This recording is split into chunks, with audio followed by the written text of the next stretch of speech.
Chapter 1, Mishnah 1. When a person's hands become tame, without the rest of his body becoming tame, he can make them tahor through natilas yadayim, washing the hands.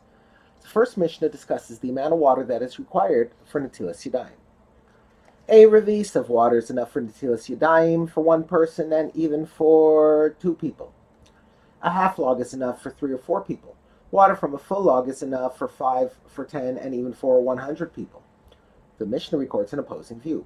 Rabbi Yossi says one can use a given amount of water for several people only if there's no less than a revis for the last of them.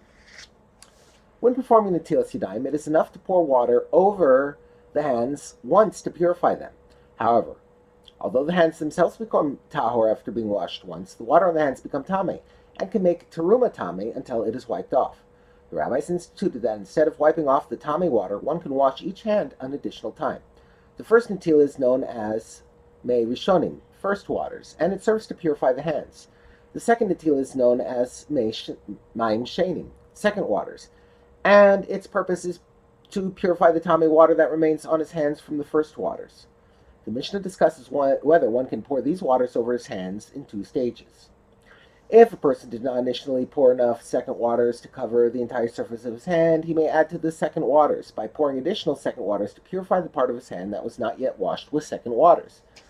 But if a person did not initially pour enough first waters to cover the entire surface of his hand, he may not add to the first waters by pouring water on the part of his hand that was not yet washed.